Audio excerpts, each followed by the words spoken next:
محمود صاحب، آپ نے ابھی 1898 کا ذکر کیا کسی قانون کا، پھر پولیس رول جو 1934 غالباً آپ نے کہا. یہ تو ہم 2021 میں ہیں اور بات ہو رہی ہے 1898 اور یعنی انگریز کے دور کی.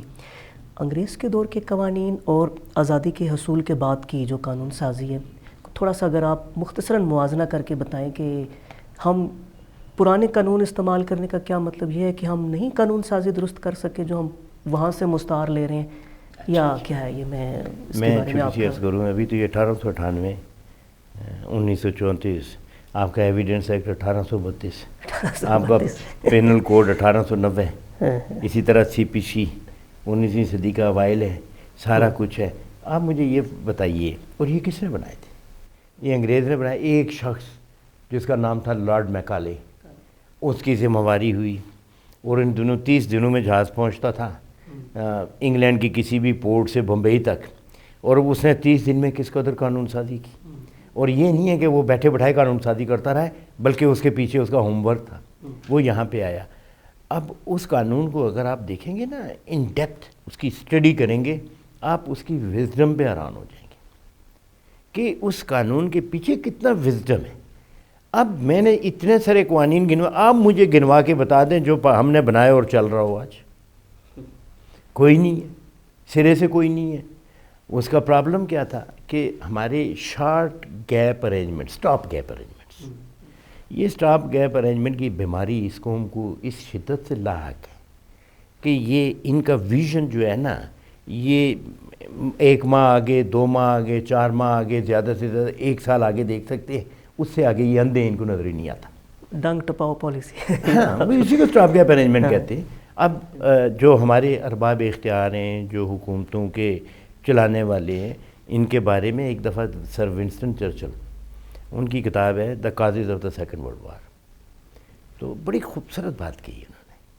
ہوا یہ کہ انڈے مہنگے ہو گئے، لوگ سڑکوں پہ نکل آئے، اور انہوں نے چرچل کے خلاف نو کانفیڈنس کا جناب وہ کہا ہے جی کہ کانفیڈنس نہیں رہا. اور ہوا یہ کہ پارلیمنٹ میں چرچل کے خلاف نو کانفیڈنس ہو گیا، فارغ ہو گئے. تو ایک ہمارے وطن عزیز اس وقت بر صغیر ہندو پاکستان تھا، ایک جرنلسٹ تھے، تو ان کو چرچل سے بڑی محبت تھی، عقیدت تھی. تو وہ گئے، انہوں نے کہا جی کہ میں آپ کو انٹرویو کرنا چاہتا ہوں. انہوں نے کہا جی. انہوں نے کافی سارے سوال پوچھے، لیکن ایک بات وہ کہنے لگا، mister Churchill, I thought that this English nation is a hero worshipper and they always preserve their heroes. But what they have done to you, I think that they are careerist and opportunist people. Churchill صاحب ہنس پڑے، کہنے لگے جناب journalist, میری قوم کی سوچ اور آپ کی قوم کی سوچ کا یہی بنیادی فرق ہے. آپ کسی شخص کو لیڈر بناتے ہیں اور پھر جناب اپنی ساری توقعات کا بوجھ اس پہ ڈال دیتے ہیں، ساری تمناؤں کا بوجھ اس پہ ڈال دیتے ہیں، اور اس کی اس قدر پرستش کرتے ہیں کہ اس کو اوپر لے جاتے ہیں 6 7ویں منزل پہ. پھر آپ کی توقعات پوری نہیں ہوتی، پھر آپ بانس کھینچتے ہیں اور وہ گرتا اور اس کی ہڈی پسلی ٹوٹ جاتی ہے، ختم ہو جاتا ہے. ایسے ہی ہو رہا ہے. اور اب چرچل کی میں بات بتا، وہ کہتے ہیں کہ میں تو I am proud of my nation. اتنی عقل مند قوم ہے، اتنی سیانی قوم ہے کہ انہوں نے مجھے جس شخص سے ریپلیس کیا ہے وہ اکانومی کا ماسٹر ہے. میں تو چلو میری وار اسٹریٹجیز تھی، لیکن دا وار از اوور. تو now it is a rehabilitation process, it is a recovery process, and they have replace me with a better person. اب لک ایٹ اس کا ظرف دیکھیں آپ. تو یہ آپ نے یہ ظرف یہاں دیکھا کسی کا؟ آج تک دیکھا آپ نے؟ تو جب یہ صورتحال ہوگی تو آپ تختہ دار پہ گھاس کیسے اگاؤ گے؟ تو اس لیے یہاں پہ جب تک ایک تدبر والے لوگ، تحمل والے لوگ، آپ کے سوڈو انٹلیکچوئلز نہیں، ریئل انٹلیکچوئلز، جب ریئل انٹلیکچوئلز اپنی جگہ پہ بیٹھیں گے اور جب ارباب اختیار ان کو سنیں گے اور جب وہ ان کی کڑوی کسیلی برداشت کریں گے، تو تب جا کے آپ قانون سازی کر سکتے ہیں.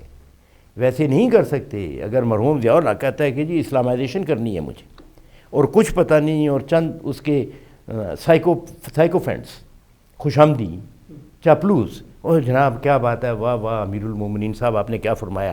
حدود آرڈیننس بنے 1979 میں، آپ مجھے بتائیں کدھر گئے؟ آپ کی فیڈرل شریعت کورٹ بنی، آپ کے پاس 4 5 جج بیٹھے ہیں، ایک کیس بھی نہیں.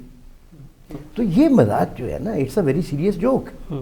آپ اس کو ختم کریں. ابھی آپ دیکھیں یہ جو آئی ایم سوری میں تھوڑا سا ڈیویٹ کر رہا ہوں لیکن اس سے متعلقہ بات ہے. ابھی یہ جو اسلام آباد ہائی کورٹ میں ہوا ہے کیا ہوا ہے؟ آپ کے پاس فیڈرل شریعت کورٹ میں اتنی بڑی بلڈنگ بنی ہوئی ہے اور اس میں ایک کیس بھی نہیں ہے. آپ اس کورٹ کو اس میں شفٹ کرنے کے بعد ایک آدھ چیمبر ان کو دے دیتے کیونکہ سال میں کوئی ایک کیس آئے گا جو شریعت مطلب ہے جو حدود آرڈیننس سے آئے گا. تو آپ نے اس کو ڈسٹرکٹ جوڈیشری کو دے دینا تھا. لیکن یہ بات کون سمجھائے؟ انداز بیاں اگرچہ شوخ نہیں ہے شاید کہ اتر جائے تیرے دل میں میری بات. تو یہ بات ہے. محمود صاحب قانون سازی ہوگی جو مقننہ نے قانون بنایا اس کی جو تعبیر و تشریح ہے اس کا برڈن کس کے اوپر ہے؟ کیا جوڈیشری یا جو آپ کی عدلیہ ہے جج صاحبان وہ ان کو یہ ثوابدیدی اختیار ہے یا تھوڑا سا حوالے سے بھی اگر آپ جی نہیں صاحب بڑا آپ نے امپورٹنٹ سوال پوچھا ہے. یہ ایک ایسا سوال ہے جو شرمندہ جواب کم ہی ہوتا ہے کیوں اور ذہنوں میں پیدا ہوتا رہتا ہے. سب سے پہلے لیٹ اس سی کہ یہ اسٹیچوٹ کیا ہوتے ہیں. اسے اردو میں موضوع قانون کہتے ہیں. موضوع قانون مینز کہ جناب والا اگر آپ کا معاملہ ریلیف کا ہے کسی اسپیسیفک ریلیف کا ہے تو اسپیسیفک ریلیف ایکٹ آ جائے گا. اگر آپ کا معاملہ کنٹریکٹ کا ہے تو کنٹریکٹ ایکٹ آ جائے گا. تو یہ موضوع قانون جو ہے نا اس کو ہم اسٹیچوٹس کہتے ہیں. اب اسٹیچوٹس میں بیسیکلی جو چیز دیکھی جاتی ہے وہ اور پرزیوم کیا جاتا ہے وہ یہ کیا جاتا ہے کہ ہر اسٹیچوٹ ایشو کو ایڈریس کرنے کے لیے بنایا گیا اور اس کی جو مختلف دفعات ہوتی ہیں جن کو ہم سیکشنز کہتے ہیں وہ بتدریج 1 2 3 4 پوائنٹس کلیئر کرتی ہوئی چلی جاتی ہے اور وہ کنکلوڈ ہو جاتا ہے. اب جناب والا اس میں کسی تعبیر و تشریح کی گنجائش نہیں رہتی. لیکن ہاں کبھی کبھی یہ آپ یوں کہ یہ ونس ان اے بلو مون کبھی کوئی ایسی انٹرپریٹیشن ہو سکتی ہے کسی اسٹیچوٹ کی کہ جس کی ایک سے زیادہ میننگ ہو. تو ایسی صورتوں میں کورٹوں کو یہ اختیار حاصل ہے کہ وہ انٹرپریٹیشن کریں. لیکن ان کو یہ اختیار حاصل نہیں ہے کہ وہ ہر معاملے میں اپنی ڈسکریشن جو ہے وہ جتاتے پھریں. کیونکہ جب ڈسکریشن کی بات ہوگی تو پھر گویا ہر جج جو ہے دیکھیے ایک جج ہے بڑا مذہبی ہے بڑا باریش ہے اس کا جو پوائنٹ آف ویو ہے وہ ڈفرینٹ ہے اور ایک سیلف میڈ جج بیٹھا ہے پروگریسو جج بیٹھا ہوا ہے اس کا پوائنٹ آف ویو ڈفرینٹ. دیکھیں نا نیچرل سی بات کر رہا ہوں میں یہ تو بالکل انڈرسٹینڈیبل ہے کہ ایک ڈفرینٹ ویو. اب جب ڈسکریشن پہ جائیں گے تو پھر قسمت پہ فیصلہ چھوڑ دیں گے کہ اس کا کیس کس کے پاس لگتا ہے اور وہ اس کو کیسے ڈیل کرے گا. تو لہذا ویسے بھی ہمارے لاء میں ایک سیئنگ ہے دیٹ جج is nobody to make law he is a mere mechanical interpreter to tell what the law on the point is. گویا جج صاحب جو ہیں وہ قانون واضح نہیں کرتے قانون کی تعبیر و تشریح کرتے انٹرپریٹیشن. تو یہ جو ڈسکریشنری لا ہے ڈسکریشنری لا کا مطلب ہے کہ ایک قانون موجود ہے آپ کا تو نہیں جی غلط ہے آپ دوسری اس کی انٹرپریٹیشن شروع کر دیتے ہو. اب قانون میں جہاں پہ مینڈیٹری آتا ہے وہ پورشن قانون کا وہ ہے وہ جج پہ پابند ہے جج اس کا. ایسے ہی ہے کہ جیسے کسی مینڈیٹری لا پہ کسی بولنے والے وکیل نہیں گونگے وکیل کو بھی کھڑا کر دیں اور وہ صرف انگلی لگا کے رکھے کہ جی یہ جج صاحب پڑھ لو تو یہ ہے اب جج پابند ہے اس کا. لیکن ہمارے یہاں یہ جو ایڈونچر ہے یہ ایڈونچر اتنی زیادہ ہو گئی ہے کہ ہر ایشو کو ایک نئے انداز سے اور آپ کو میں یقین دلاتا ہوں کہ اس ایشو پہ ایون ہماری سپریم کورٹ کی ججمنٹس ایک دوسرے سے کنفلکٹنگ ایک بینچ کچھ طے کر رہا ہے دوسرا بینچ کچھ طے کر رہا ہے. آپ مجھے بتائیں لوگ کدھر جائیں گے. تو لہذا اور اس میں پھر اگلی بات میں بتاؤں آپ نے چونکہ ڈسکریشن کی بات کی اور اسٹیچوٹ کی بات کی اس کی انٹرپریٹیشن کے بھی دو طریقے. میں فرض کریں پہلے تو میں یہ کلیئر کر دوں کہ جب میں نے یہ کہا تھا کہ ایک اسٹیچوٹ ہو سکتا ہے مبہم ہو ابہام ہو کیسے مثلاً section 279 of Pakistan penal code وہ کہتی ہے whosoever shall drive negligently rashly shall be punished with so and so imprisonment. یہ سمپل سی بات ہے کہ کوئی بھی شخص غفلت اور لاپرواہی سے تیز رفتاری سے گاڑی چلا رہا تھا اس کو یہ سزا. یہ بات بنی نا اس سے. اچھا فرض کریں آپ کی گاڑی خراب ہو گئی میں نے اپنی گاڑی کو آپ نے اپنی گاڑی کو میری گاڑی سے ٹو چین کر دیا, ایک راہگیر گزرتا ہوا آپ کی گاڑی کے ساتھ ٹکرا گیا, تو کیا 279 تعزیرات پاکستان آپ پہ بنتی یا نہیں بنتی؟ انٹرپریٹیشن کی بات آ گئی. یا آپ فرض کریں اے نے بی کے سر پہ ضرب لگائی اور وہ بے ہوش ہو کر گر پڑا. اے نے سوچا کہ شاید یہ مر گیا ہے, اور اپنا جرم چھپانے کے لیے اس کو اٹھا کے وہ اس نے جھیل میں پھینک دیا, اور جب اس کی ڈیڈ باڈی ریکور ہوئی تو پوسٹ مارٹم ہوا تو پتہ چلا کہ ہی واز ڈرائڈ آف ڈروننگ, اس کی موت ڈوبنے سے واقع ہوئی. Now the question of law, interpretation of law is کہ whether the act of his amounts to culpable homicide اور نیگلیجنس. تو یہاں پہ انٹرپریٹیشن کورٹوں کو آگے بڑھ کے کرنی چاہیے, اور اس کے دو طریقے. ایک طریقہ یہ ہے کہ اسے ہم کہتے ہیں لٹرل ایجز, سوری پہلے لٹرل اسکرپٹ ہے. اسکرپٹ آپ سمجھتے ہیں اسکرپٹ ہی ہے, اور لٹرا جو ہے اٹ از لٹرری, اس کے سینس کیا ہے, وہ کیا کہنا چاہتا ہے. تو قانون میں یہ ہے کہ اسکرپٹ کلیئر ہوتا ہے, اس میں ابہام نہیں ہوتا. لیکن اگر کہیں ابہام ہو تو پھر کیا کرنا چاہیے؟ گو ٹو لٹرس لیجس, کہ انٹینشن کیا ہے لیجسلیچر کی, لیجسلیچر نے کس پوائنٹ آف ویو پہ لیجسلیشن کی ہے, اس پوائنٹ آف ویو کو ذہن میں رکھتے ہوئے آپ اس کی انٹرپریٹیشن کر سکتے ہو. لیکن ہمارے یہاں کبھی کبھی ایسی انٹرپریٹیشن ہوتی ہے, یا اتنے دور کی کوڑی لے کے آ جاتے ہیں جج صاحبان کہ سمجھ نہیں آتی کہ یہ کہاں سے آئیڈیا انجیکٹ ہوا ان کے ہاں. تو اس طرح سے یہ جو ہے جج is a mechanical interpreter of law and he is nobody to make law. سننے والے شاید یہ سمجھیں کہ میں کیا کہہ رہا ہوں اسٹیچوٹس کے بارے میں. اس کی ایک تیسری فارم یہ ہے کہ یہ سپریم کورٹ کو, اعلیٰ عدالتوں کو یہ حق حاصل ہے کہ کوئی ایسا قانون جو ہمارے جو پروویژنس ہیں, کانسٹیٹیوشنل پروویژن, ان کے خلاف ہے تو اس کو وہ اسٹرک ڈاؤن کر سکتی ہیں آؤٹ رائٹلی. ایسے کتنے قوانین تھے وجود میں آئے جن کو سپریم کورٹ نے کہا کہ ultra vires to the constitutional provision, اور یا ultra vires to the injunctions of Islam, وہ اس کو اسٹرک کر سکتی ہے. یہ ایسے ہی ہے جیسے قرآن کو حدیث اسسٹ کرتی ہے. اسی طرح کانسٹیٹیوشن کو جب ہم اسسٹ کرتے ہیں تو یہ جو آپ کے اسٹیچوٹس ہوتے ہیں, مختلف قوانین ہوتے ہیں, ان کی حیثیت ایسی ہوتی ہے, اور اس کو اس کے جو بنیادی اسپرٹ ہے کانسٹیٹیوشن کی, اس کے مغائر نہیں ہونا چاہیے.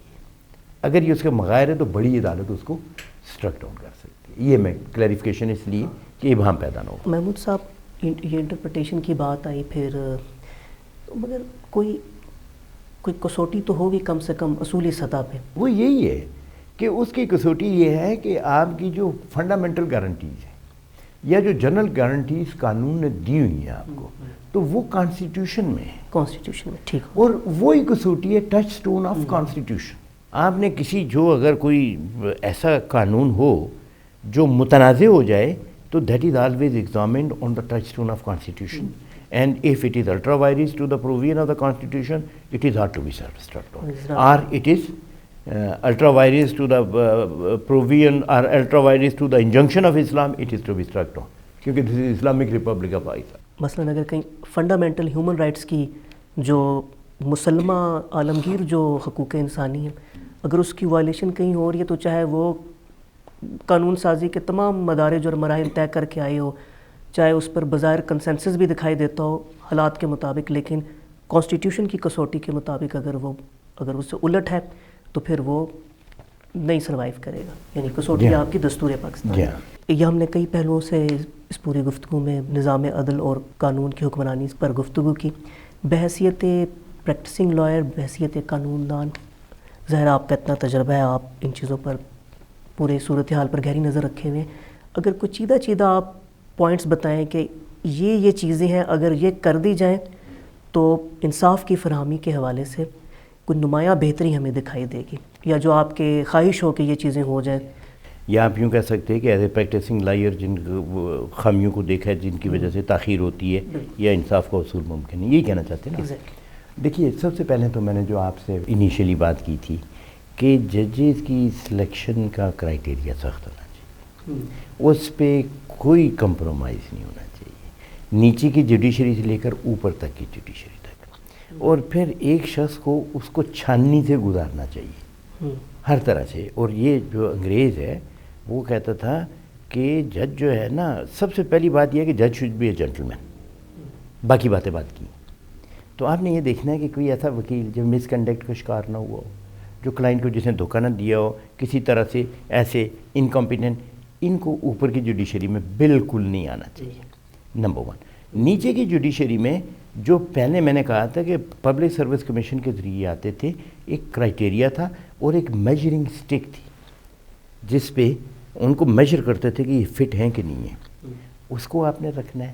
اور اگین اس کے بھی کریکٹر کی جو ہے نا، اس کے انٹیلیجنس وٹ ایور اس کی اپنی پرسنل لائف ہے، that should also be seen. اس کو بھی دیکھا جانا چاہیے کہ یہ بیسیکلی کس کماش کے انسان ہے، اور آپ کو اپنی طرف سے بہترین انسان لانا چاہیے. نمبر 3، جو آپ کی بوجھ ہے جوڈیشری پہ، اس کو منیمائز کرنے کے لیے کئی ایسی چیزیں ہیں جو آپ عدالتوں پہ بوجھ نہ ڈالیں. انگریز کے زمان میں منصف کی کورٹ ہوتی تھی، سمال کاز کورٹس ہوتی تھی، ان کو استعمال کریں اور کورٹوں کو اوور برڈن نہ کریں.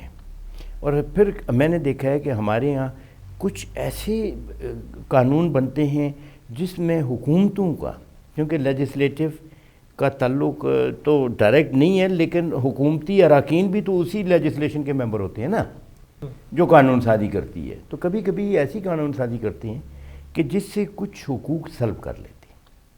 مثلا نیشنل اکاؤنٹیبلٹی آرڈیننس 1999، اس میں no court shall entertain any application under section 497 498 CRPC. اب 497 498 بیل دینے والی بات ہے، ان نے اس پہ پابندی لگا دی ہے.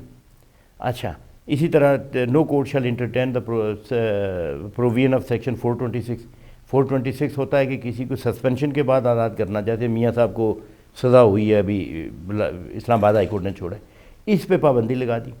لیکن اب مسئلہ یہ ہے کہ جو قانون جن عدالتوں کو یہ اختیار دیتا ہے کہ وہ اس کے مقدمے کو منظور کریں، اینڈ تک وہ اس کو پروسیس کریں، ان سے چھوٹے چھوٹے اختیار چھیننا کوئی معنی نہیں، کوئی اس کی لاجک نہیں ہے.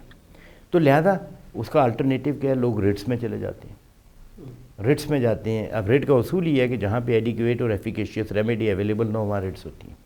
تو ہوتا یہ ہے کہ وہ پھر ہائی کورٹس پہ اس کا برڈن بڑھ جاتا ہے. تو لہذا ان کو چاہیے کہ یہ منیمائز کریں برڈن، اور اس طرح سے میں اگر کہوں کہ ججوں کی تعداد میں ہم ہمیشہ اضافہ کرتے رہیں، کیس بھی بڑھتے رہیں، تو یہ ہے کہ اس کا ایک پورا جو سسٹم ہے اس کو وہ ریویو کریں، وہ دیکھیں. اور ان نیسیسری کیسز جو ہیں، مثلا ابھی انہوں نے کیا ہے، اچھا ہی کیا ہے سیشن، انہوں نے کہا جی نادرہ کر سکتی ہے. اب نادرہ کو پتہ ہے کہ ایک متوفی اگر مر گئے تو اس کے بچے کتنے ہیں، بیویاں کتنی ہیں، آگے جناب والا وارثان قائم مقامان کتنے ہیں، تو وہ پتہ ہے. تو ان کا شیئر تو وہی ہے جو ممنن نام میں لکھا ہوا ہے. تو بجائے اس میں کہ عدالتوں میں دعوے کریں اور پھر خرچہ کریں اور یہ کریں. ہاں البتہ مجھے اس پہ اعتراض ہے کہ فیس بہت زیادہ رکھی ہے. یہ قانون ابھی آیا ہے، کچھ میرا حال ہے ہفتہ پہلے آیا ہوگا. 20-25 ہزار رکھی ہے، تو یہ اوور برڈن نہ کریں، اس کو کم کر دیں. یہ بیسک چیز ہے. پھر اس کے بعد میرے خیال میں یہ ججز کا جو ہے نا سائیکلوجیکل ٹیسٹ ٹائپ کی کوئی چیز ہونی چاہیے. اور یہ ہاں، یہ آپ اس کو مذاق نہ سمجھیے گا، اور periodically, quarterly, 6 monthly they must undergo this psychological test. یہ دیکھیں، اور سائیکیٹرسٹ کے ساتھ یہ دیکھنا چاہیے کہ he the person who is fit to perform his duties as a جج. کیونکہ آپ کے مثلا زندگی اور موت کا معاملہ ہے، خدا کے بعد آپ نے کسی کو دے دیے، تو پھر یہ دیکھنا چاہیے کہ اس میں ٹرانسپیرنسی بھی ہونی چاہیے. اور وہ شخص جو فیصلہ کرے گا یہ بھی دیکھنا چاہیے وہ کوئی سکھ تو نہیں ہے، وہ کوئی سیڈسٹ تو نہیں ہے، یہاں وہ کوئی راشی تو نہیں ہے جو پیسے کھا کے تو قاتل کو چھوڑ دے. تو لہذا یہ جو ریفارمیشن ہے یہ ایک ایسا پروسیس ہے کہ جو جاری رہنا چاہیے. میک شیور ہو کہ ساؤنڈ ججمنٹ ہو ان کی. جی ہاں، اور ہر ججمنٹ ریویو ہونی چاہیے. ٹھیک. محمود صاحب، کئی پہلوؤں سے ہم نے گفتگو کی. آئی وش کہ جو آپ نے یہ ریفارم کے حوالے سے جو کچھ تجاویز سامنے رکھی ہیں یا جو ٹربلڈ ایریاز ہیں جن کو ایڈریس کرنا چاہیے، یہ ہمارے اس پروگرام کے توسط سے جو ہے یہ جو صاحب اختیار ہیں یا جن کے ہاتھ میں ہے یہ فیصلہ سازی، ان کے ایوانوں تک یہ ہماری بازگشت پہنچ سکے. ایسا ہو جائے تو یہ ہماری جو کوشش ہے یہ پھر برابر ہو جائے گی. نہیں تو اور یہ دودھ کو ابال بھی نہ ہو کہ ایک دفعہ آیا پھر بیٹھ گیا. میں وہی کہنے لگا تھا کہ شاید دہائیوں سے یہی موضوعات ڈسکس ہو رہے ہیں اور وہ ہوا میں گم ہو اور جاتی ہیں. نتیجہ ڈھاک کے 3 پات ہیں. وہی بالکل ہاں آج بھی ہم بیٹھے مسائل دیکھیں نا, یہ بھی پرابلم نہیں ہے کہ ہم مسائل ہی ڈسکس کرتے ہیں. ایگزیکٹلی. خیر ہم نے تو مسائل کے حل کے حوالے سے بھی گفتگو کی, یہ تھوڑا سا فرق ہے. میں جنرل قوم کی بات کرتا ہوں, جہاں دیکھیں ہم مسائل ڈسکس کرتے ہیں. ہم اگر پرابلم کی آئیڈینٹیفیکیشن پہلا قدم ضرور ہے, لیکن صرف آئیڈینٹیفیکیشن پر رک جانا اور وہ اسی کا وہ لسی بناتے رہنے سے کچھ نہیں ہے. اگر ہم بلیم کسی پر ڈال بھی دیں اور درست بھی ڈال رہے ہوں تو مسئلہ حل نہیں ہوتا. ہمیں وے آؤٹ نکالنا ہے, اور جو ہماری انٹیلیجنسیا ہے, جو دانشور ہے, اور قانون کی بات ہو رہی ہے, آپ خود قانون دان ہیں, تو ظاہر ہے کہ تجاویز سامنے آنی چاہیے جو ہمارے اس پروگرام کے توسط سے آئی ہیں. تو لیٹس ہوپ کہ کوئی اس سے بہتر نتیجہ نکلے. اس کے ساتھ ہی ہم آپ کے بہت شکر گزار ہیں, آپ نے اتنا قیمتی وقت اپنا نکالا. شکر گزار ہوں آپ نے بلایا اور مجھے موقع دیا کہ میں اپنے ہمبل ویوز جو ہے وہ رکھ سکوں. ناظرین, روشن دان کی پچھلی ایپیسوڈ میں اور آج کی نشست میں ہم نے پاکستان میں نظام عدل اور قانون کی حکمرانی کے حوالے سے گفتگو کی. اپنی تجاویز, تبصروں اور آراء کے لیے کمنٹ سیکشن میں آپ اپنی آواز ہم تک پہنچا سکتے ہیں. اس کے ساتھ ہی اب میں آپ سے اجازت چاہتا ہوں. اگلے پروگرام تک کے لیے دیکھتے رہیے چینل 6.